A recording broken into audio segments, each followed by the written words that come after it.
El aparato locomotor. La locomoción es la acción de traslación de un lugar a otro.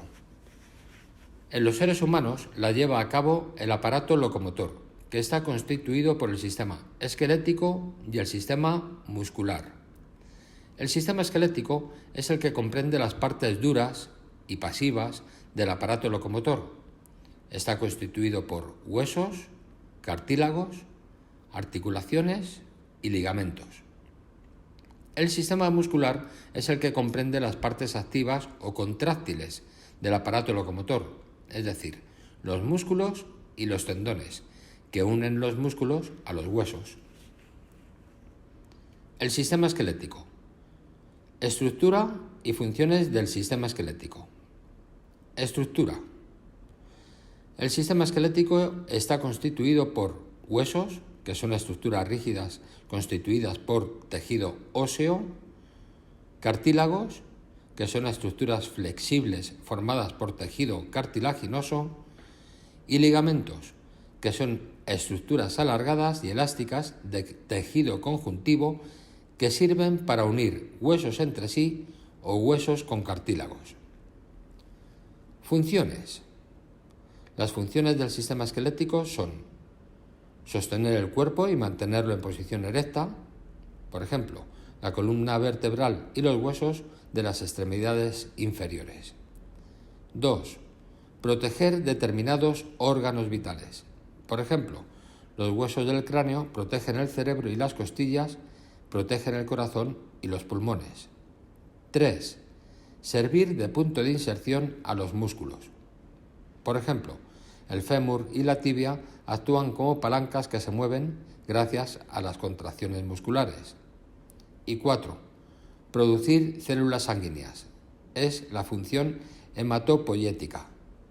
Estas células son las células madres de los glóbulos rojos, los glóbulos blancos y las plaquetas. Se forman en la médula ósea roja, que hay en el interior de las cabezas de los huesos largos y en el interior de los huesos planos. Los cartílagos y los huesos. Los cartílagos. Los cartílagos son las estructuras esqueléticas flexibles. Se encuentran en las orejas, nariz, tráquea, bronquios y en los extremos de los huesos largos. Están constituidos por tejido cartilaginoso que a su vez se compone de condrocitos y materia intercelular.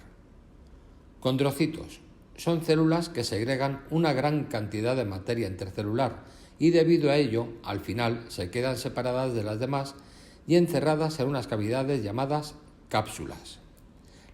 La materia intercelular está formada por materia amorfa proteica y por fibras, también compuestas por proteínas, como el colágeno y la elastina. Los huesos. Los huesos son las estructuras rígidas del sistema esquelético. Están constituidos por tejido óseo, que a su vez está formado por osteocitos y material intercelular ósea. Los osteocitos son las células que producen la materia orgánica que constituye la materia intercelular ósea. Al final quedan aisladas entre sí y encerradas en unas cavidades llamadas lagunas. Los nutrientes llegan a los osteocitos a través de los canales de Haber. Estos son unos conductos que contienen capilares sanguíneos y nervios. La materia intercelular ósea está constituida por fibras proteicas de colágeno, sobre las cuales se depositan sales minerales, básicamente fosfato cálcico y carbonato cálcico.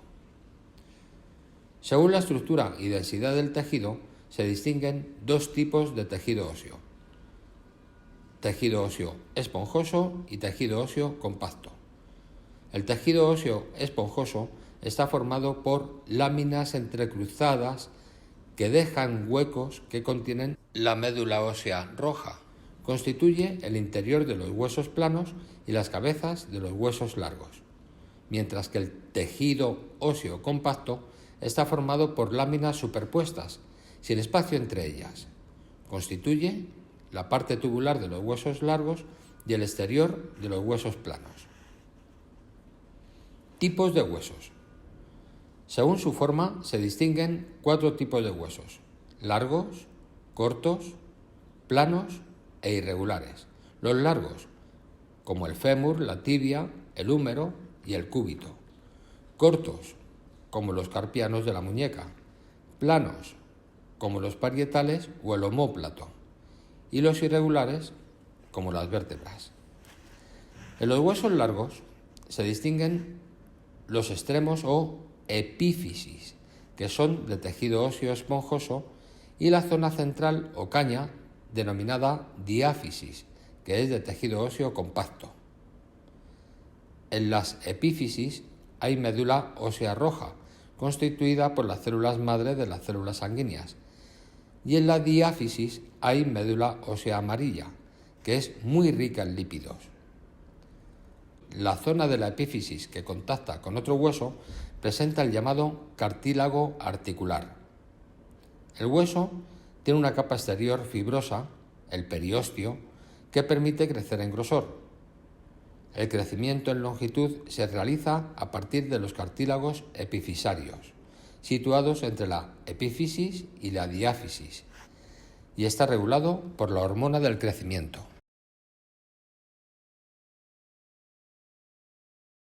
Las articulaciones. Las articulaciones son las uniones de los huesos entre sí.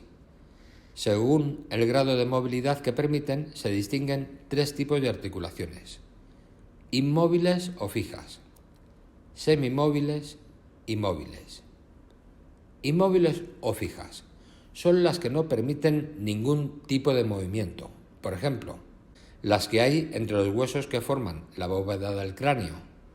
También se denominan suturas. Semimóviles son las que solo permiten un pequeño grado de movimiento, como por ejemplo las que se encuentran entre las vértebras.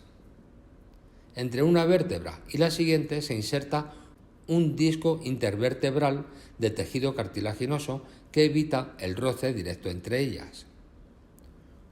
Móviles son las que permiten un alto grado de movimiento, por ejemplo, las que hay en la unión del fémur con la pelvis, en la rodilla y el codo.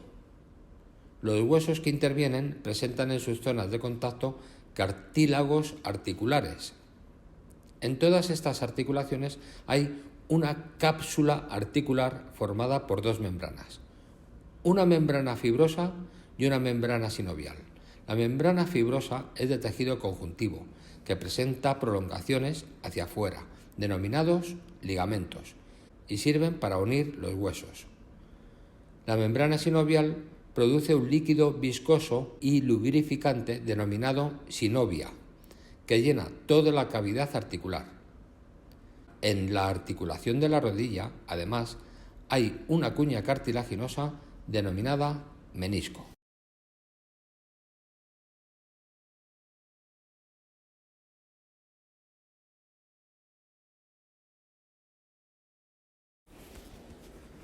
El sistema muscular.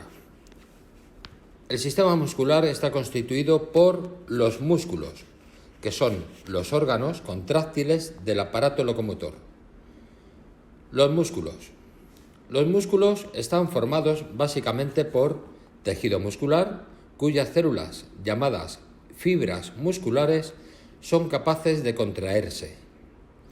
Esta característica se debe a la presencia en su interior de 2 tipos de filamentos proteicos denominados miofilamentos de actina y miofilamentos de miosina, que al aproximarse entre sí provocan la contracción muscular.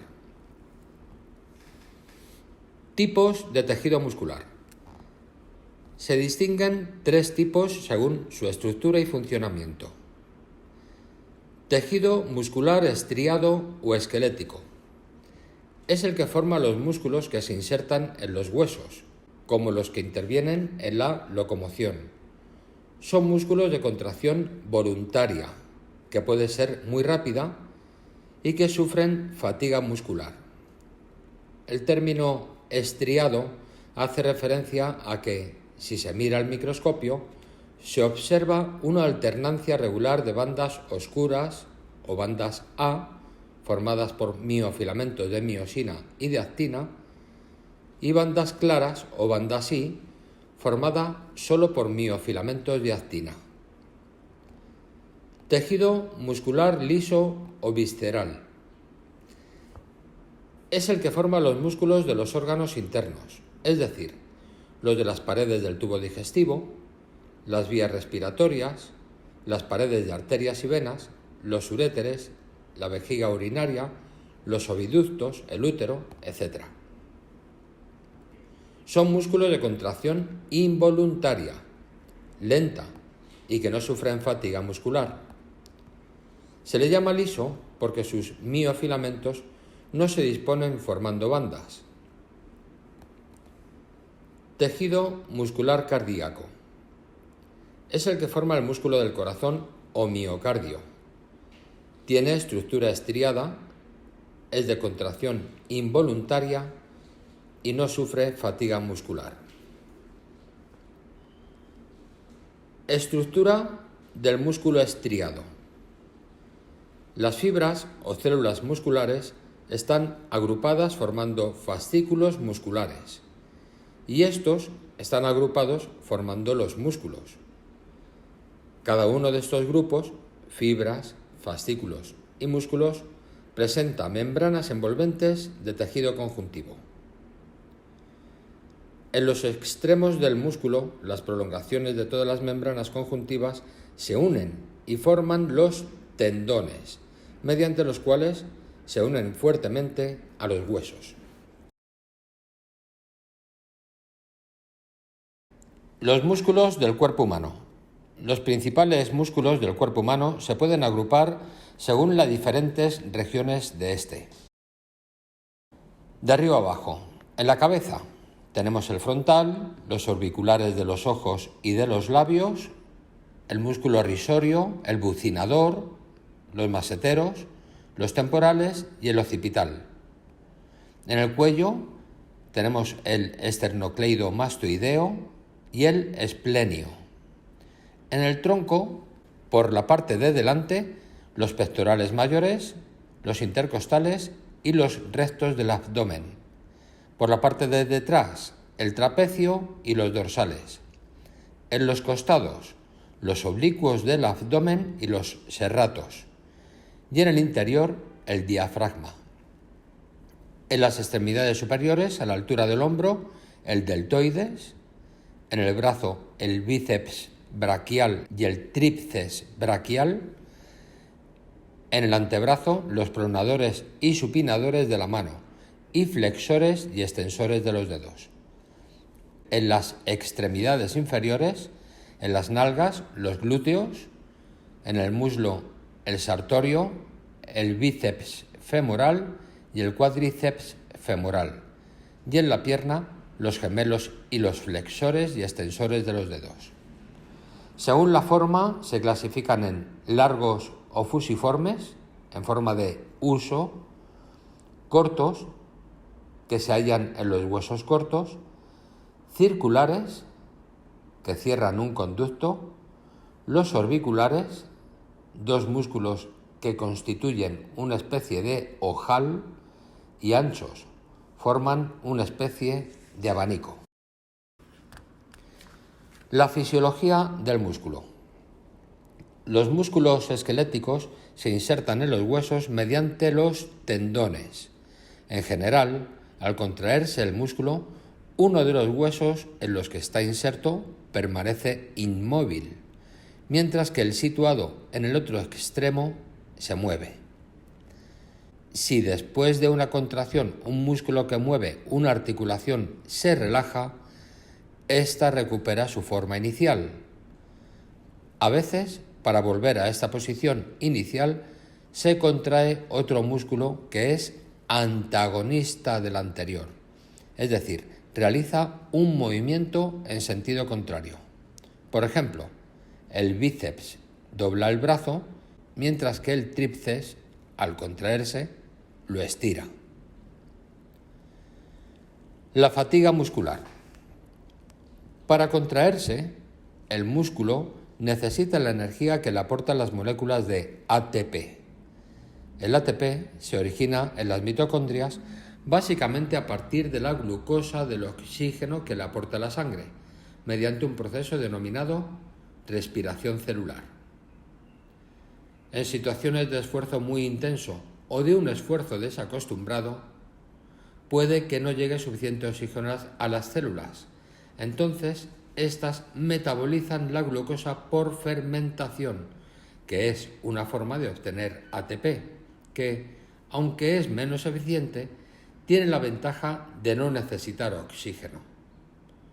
Otro inconveniente es que produce radicales libres y diversas toxinas que, al acumularse en los músculos, dificultan su contracción y originan fatiga muscular, calambres y microrotura de fibras musculares. Todo esto provoca un dolor vulgarmente llamado agujetas. El mecanismo de la contracción muscular. La causa de la contracción de los músculos es el deslizamiento de los filamentos de actina sobre los filamentos de miosina. Ello es posible gracias a que los miofilamentos de miosina presentan en sus extremos unos engrosamientos o cabezas que se pueden mover hacia adelante y hacia atrás. La contracción empieza con la llegada de un impulso nervioso, que consiste en que las neuronas liberan una sustancia denominada acetilcolina.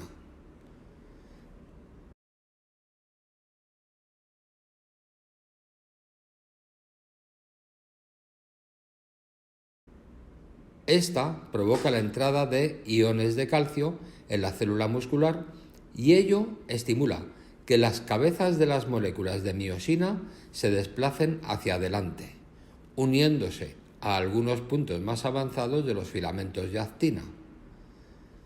Para hacerlo necesitan la energía que aportan las moléculas de ATP. Posteriormente, las cabezas de miosina recuperan su forma retraída y, de esta manera, el miofilamento de actina avanza sobre el de miosina. Este movimiento se realiza en ambos extremos de la molécula de miosina. De esta forma, las fibras musculares se encogen y el músculo disminuye de longitud y se hace más ancho. Una vez realizado el movimiento, los iones de calcio salen de la célula muscular, las moléculas de actina y miosina vuelven a su posición primitiva y el músculo se relaja.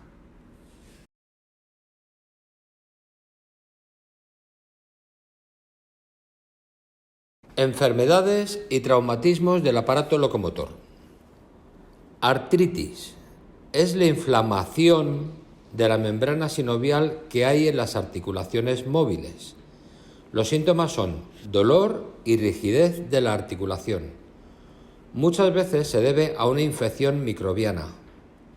La artritis reumatoide, que se caracteriza porque afecta a las mismas articulaciones en ambos lados del cuerpo, es de origen desconocido.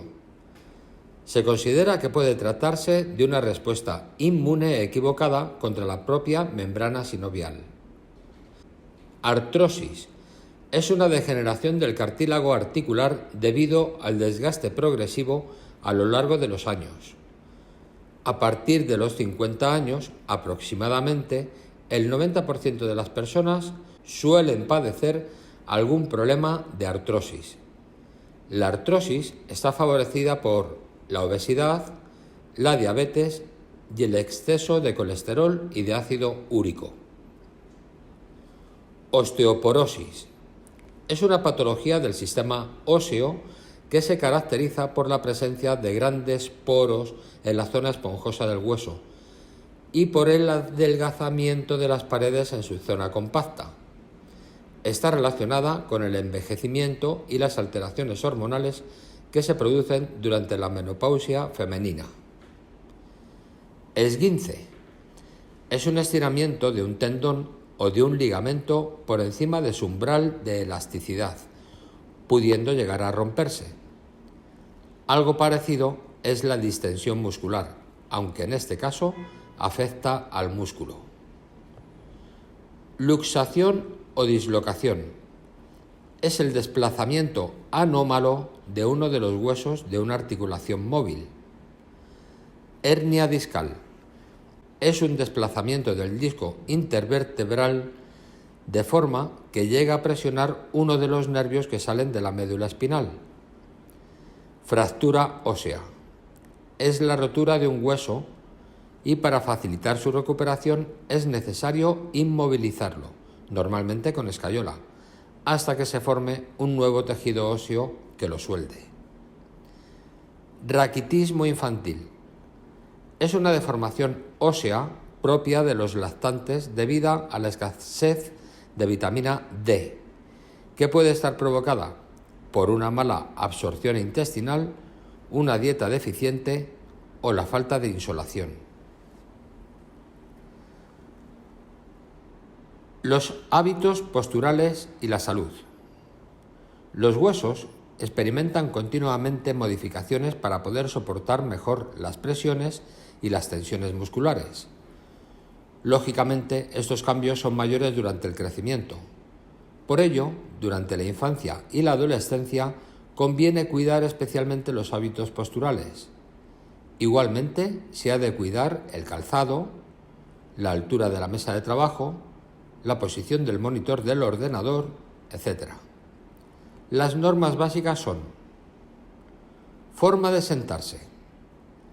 Las dos nalgas han de apoyarse por igual y deben tocar el respaldo de la silla. Esto favorece que la espalda se mantenga vertical. Solo en el momento de escribir se ha de inclinar ligeramente hacia adelante. Si se apoya más una nalga que la otra, se favorece la curvatura de la columna vertebral hacia la derecha o hacia la izquierda, escoliosis. Y con el tiempo, esto puede originar dolores muy fuertes. Si las nalgas se apoyan en la parte delantera del asiento, se favorece la curvatura de la región dorsal de la columna, apareciendo una espalda redondeada o incluso una joroba. Cifosis. Si se separa en exceso el asiento de la mesa, se favorece la exageración de la curvatura hacia adelante de la región lumbar. Lordosis. Forma de levantar los objetos. Los objetos se tienen que levantar siempre flexionando las piernas y cogiéndolos con las dos manos. Así, la mayor fuerza para levantarlos la ejercen los músculos de las piernas y no los de la espalda, que son más débiles.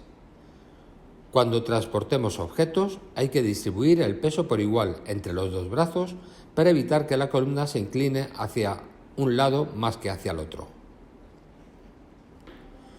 Forma de dormir. El somier ha de ser duro y flexible, y el colchón también ha de ser duro y debe adaptarse al cuerpo, ya que si son blandos, la columna vertebral puede adoptar formas inadecuadas.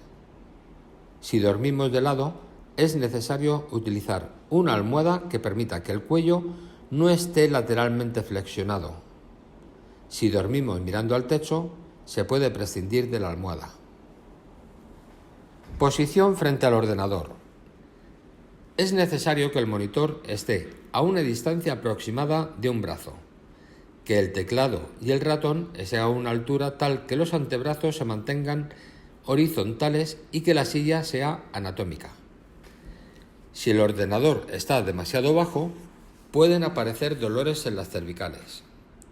Si el teclado y el ordenador están demasiado altos, pueden aparecer dolores en los codos y las muñecas. Cada hora conviene parar y hacer ejercicios de cuello, girando la cabeza hacia los lados, hacia atrás y hacia adelante. Cada 2 horas es aconsejable parar y andar unos minutos para favorecer el retorno de la sangre a las piernas.